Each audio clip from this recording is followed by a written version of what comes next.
Bonjour, c'est Thibault Lambert et vous écoutez Code Source, le podcast d'actualité du Parisien. L'élection présidentielle, qui doit se tenir le 5 novembre prochain aux États-Unis, ne verra pas s'affronter comme en 2020 Donald Trump et Joe Biden, contrairement à ce qui était prévu. Le président américain a choisi de renoncer à sa candidature le dimanche 21 juillet, un mois seulement avant de décrocher l'investiture de son parti. Joe Biden, jugé trop vieux à 81 ans, trop fragile pour briguer un second mandat, a fini par céder face à la pression de son camp. Une semaine plus tôt, son adversaire Donald Trump a quant à lui échappé de justesse à une tentative d'assassinat en plein meeting. Code Source revient sur ces 10 derniers jours qui ont fait basculer le cours de cette campagne avec Yona Elawa, correspondante du Parisien aux États-Unis. Elle est en ligne avec nous depuis Washington.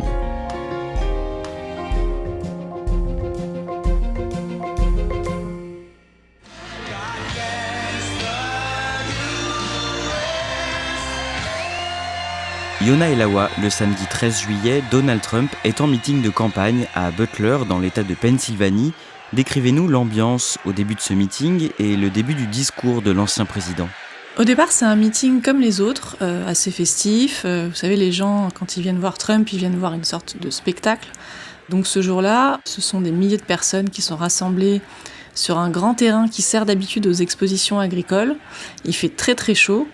Et Trump arrive, il arrive en terre conquise parce que c'est un comté, le comté de Butler, qui a massivement voté pour lui en 2020.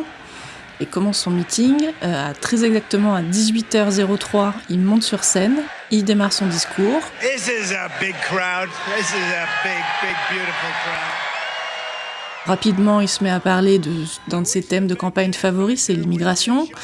Et à 18h11, donc vraiment quelques minutes plus tard, alors qu'il est en train de commenter un graphique qui apparaît à l'écran, on entend 3 détonations et on voit Trump se toucher l'oreille, il se baisse sous son pupitre et là les agents du Secret Service se jettent sur lui.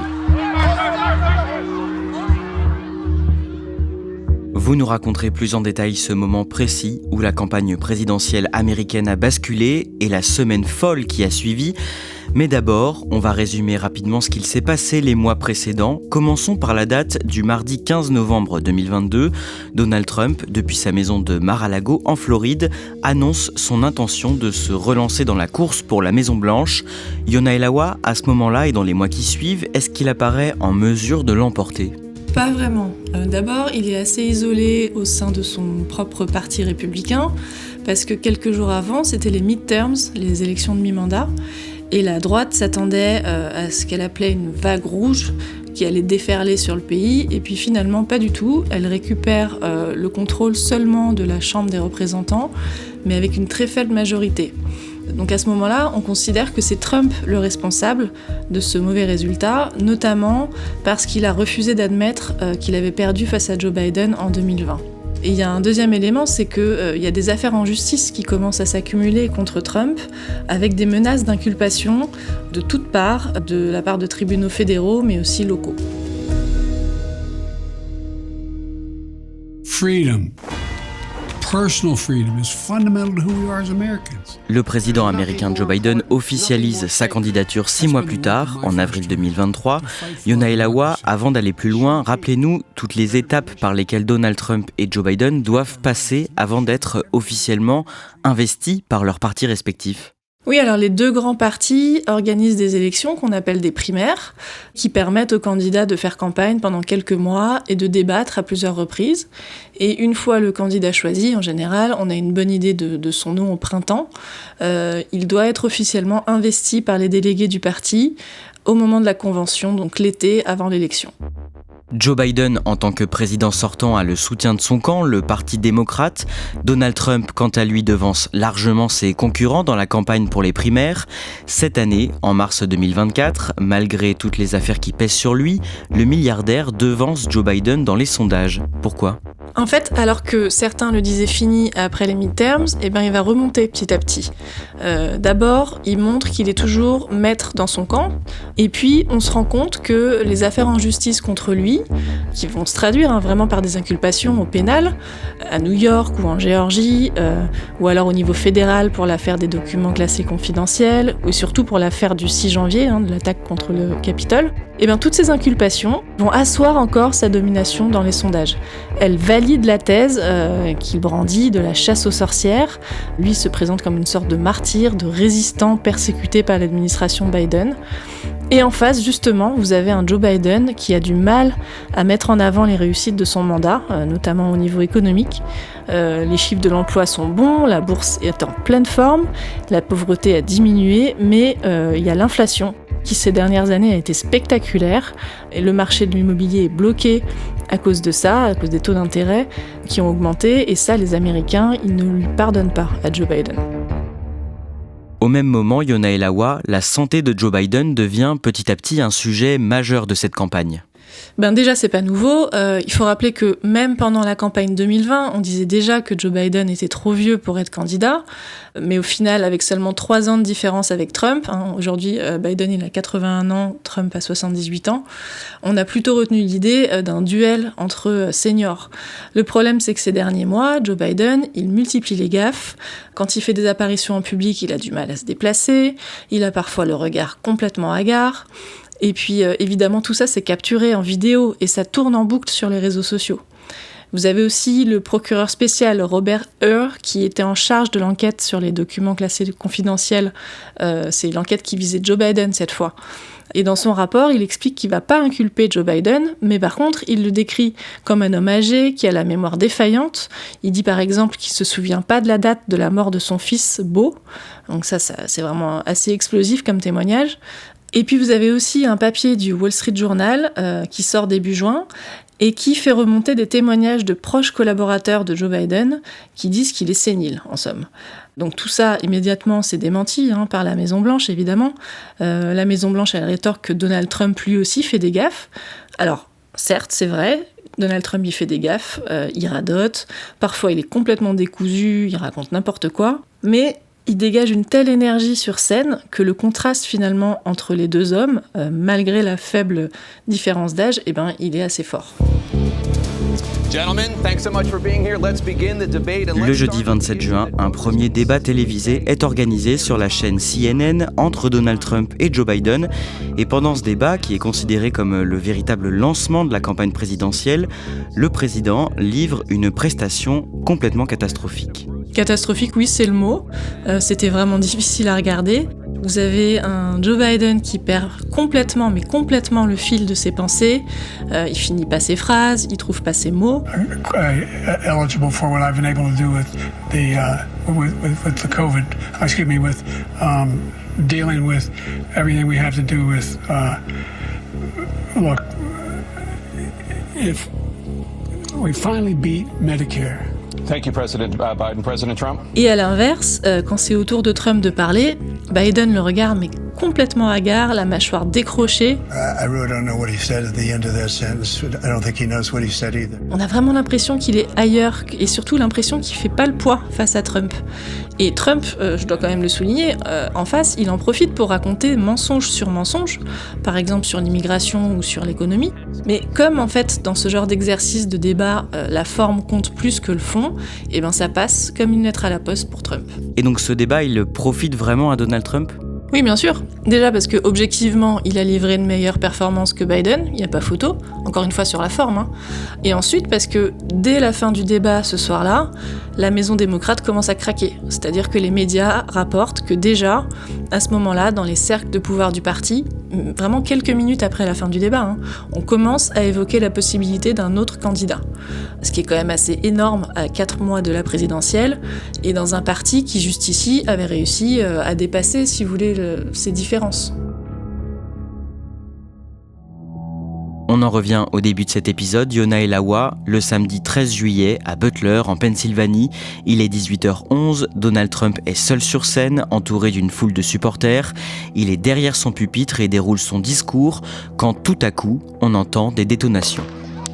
Oui, c'est vraiment l'affaire de quelques secondes. On le voit se toucher l'oreille, sans vraiment comprendre ce qui lui arrive, et il se baisse par réflexe immédiatement. Les gardes du corps se jettent sur lui, Et puis assez vite, ils l'aident à se relever et ils lui disent qu'il faut évacuer la scène. Mais là, Trump insiste, il leur dit « Attendez, attendez ». Il lève la tête face au public. C'est là qu'on voit d'ailleurs qu'il est couvert de sang. Il lève le poing en l'air et il crie « Fight, fight, fight ! Battez-vous, battez-vous, battez-vous !» Lui, il a été épargné, mais on a un spectateur qui est touché mortellement ce jour-là et 2 autres personnes qui sont blessées. Est-ce qu'on sait rapidement d'où proviennent les coups de feu ? Au bout d'un moment, on commence à comprendre. En fait, il y a une personne, un tireur, avec un fusil d'assaut, qui se trouve sur le toit d'un bâtiment à un peu plus d'une centaine de mètres de la scène. Et ce bâtiment, il se trouve à l'extérieur du périmètre de sécurité. Cette personne, c'est un jeune homme, il a 20 ans, il s'appelle Thomas Matthew Crooks. Il habite à une centaine de kilomètres de là, en Pennsylvanie.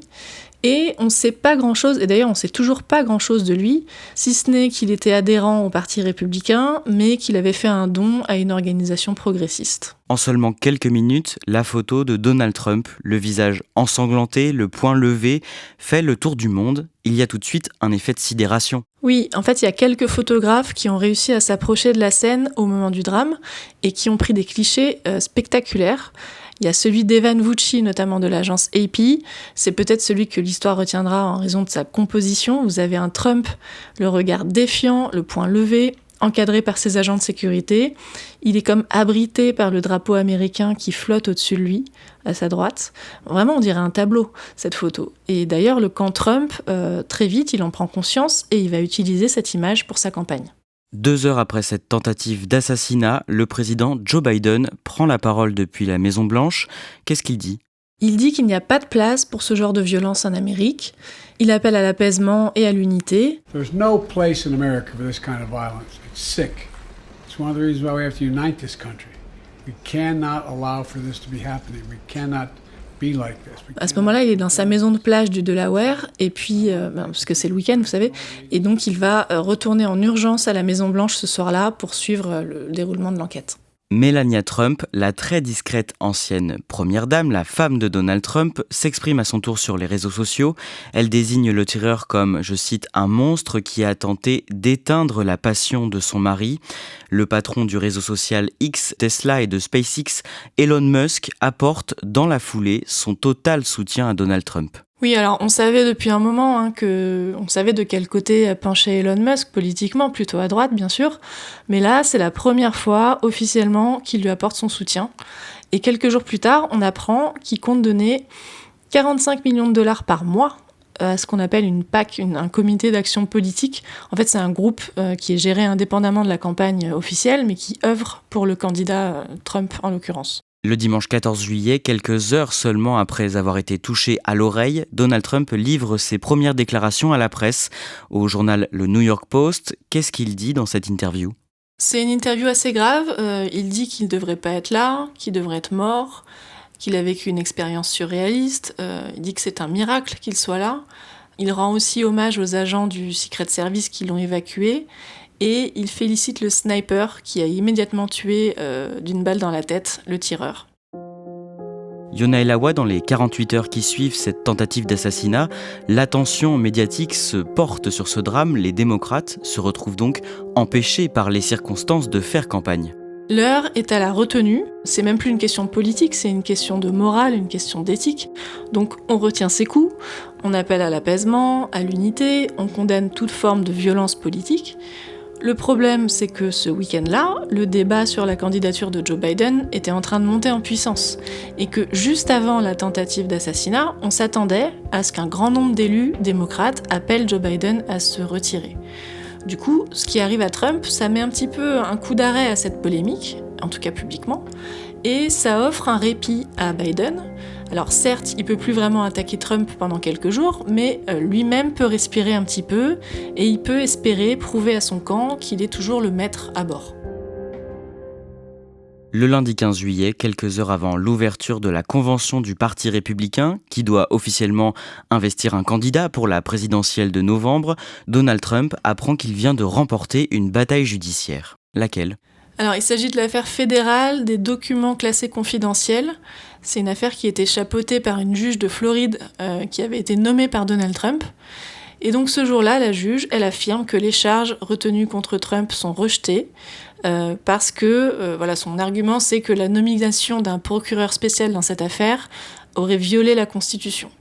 Donc en fait, elle évite à Trump un nouveau procès. Et Donald Trump, lui, évidemment, il est ravi. Il estime que c'est la preuve qu'il était bien visé par une chasse aux sorcières, qu'il n'a rien à se reprocher. Et il va même réclamer que toutes les autres affaires contre lui, en cours, soient classées. À ce moment-là, Yona Elawa, vous êtes à Milwaukee, dans le Wisconsin, pour couvrir cette convention républicaine.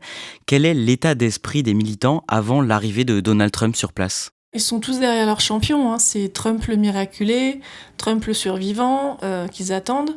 Et il y a carrément une dimension religieuse pour beaucoup qui estime que c'est Dieu qui a épargné Donald Trump, que c'est le signe que Donald Trump doit les guider vers la victoire.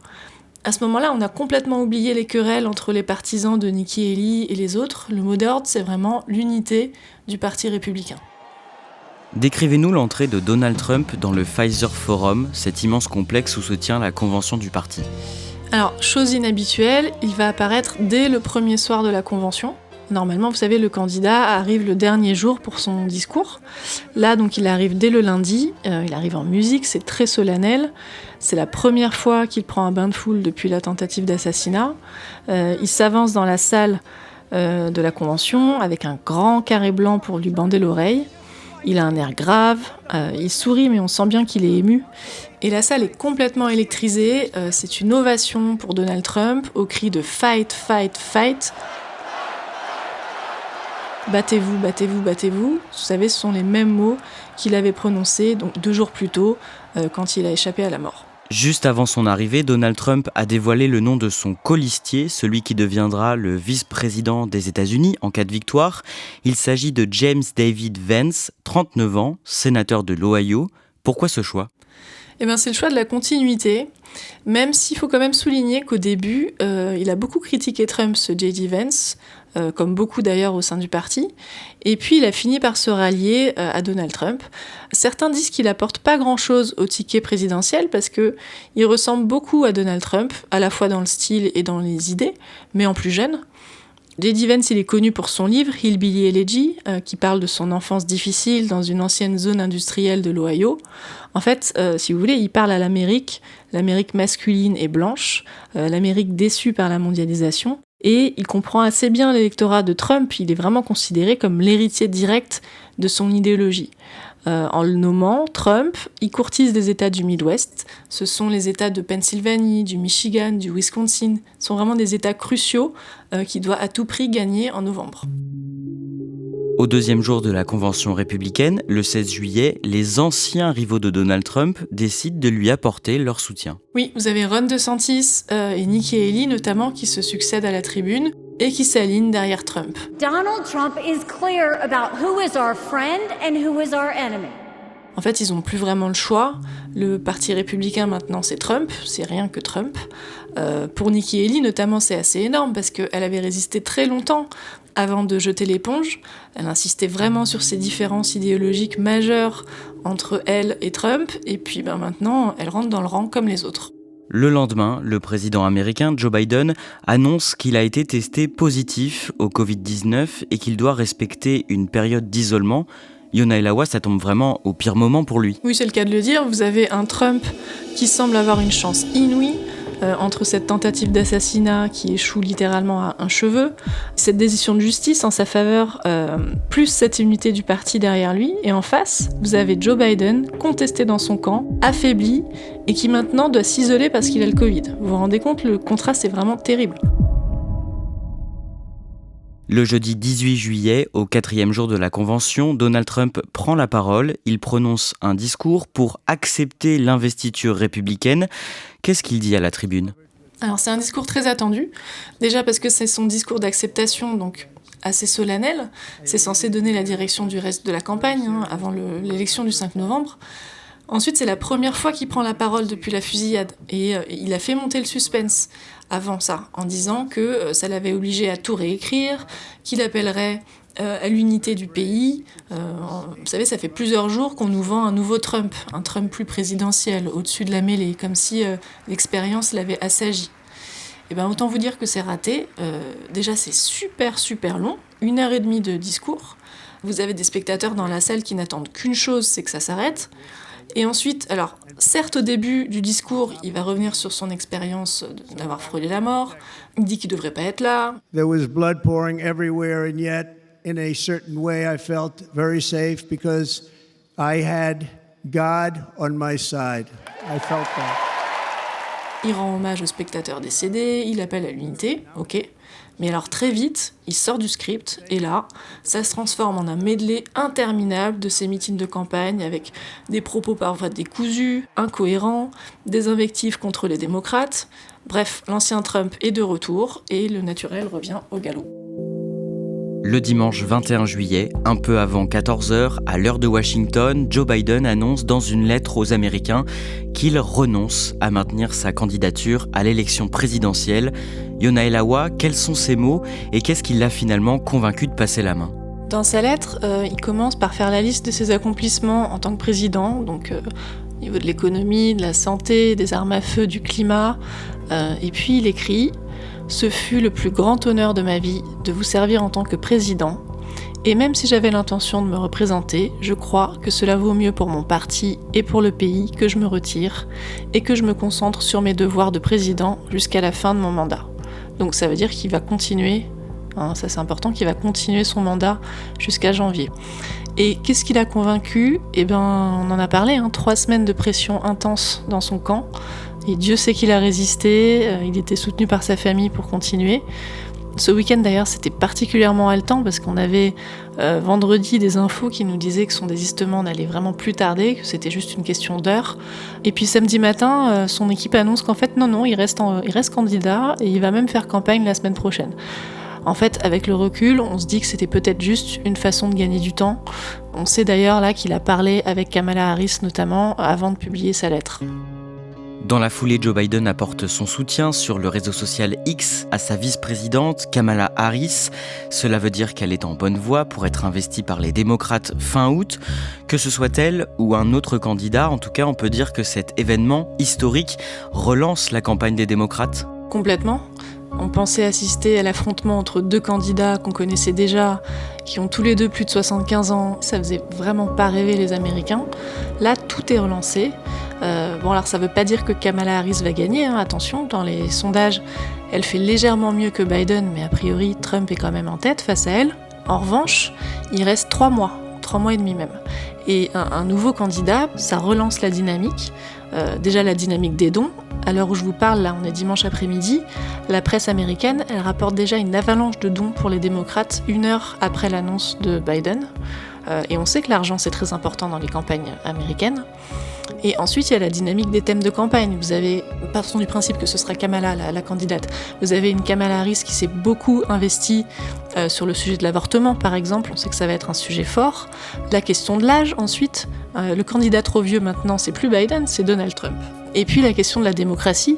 Vous avez un candidat, Donald Trump, qui a tenté de s'agripper au pouvoir le 6 janvier 2021, et une autre qui succède à Joe Biden, un Joe Biden qui s'est sacrifié en quelque sorte pour cette même démocratie, un patriote.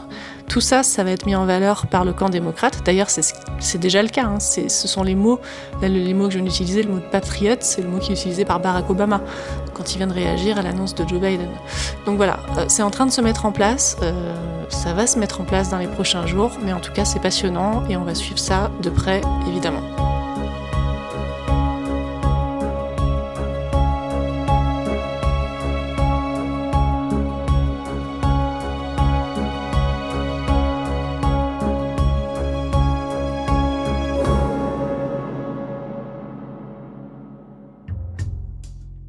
Merci à Yona El-Hawa. Cet épisode a été produit par Barbara Gouy et réalisé par Julien Moncouquiol. Si vous aimez Code Source, parlez-en autour de vous. Avant le début des Jeux Olympiques de Paris, vous pouvez rattraper tous les épisodes de notre podcast Le Sacre des athlètes médaillés d'or qui se confie à la journaliste Anne-Laure Bonnet. Ne ratez pas non plus Crime Story, le podcast fait divers du Parisien. Claudia Prolongeau et Damien Delseny reviennent cet été en 6 épisodes sur l'affaire Dupont de Ligonnès, à retrouver en intégralité sur toutes les plateformes d'écoute.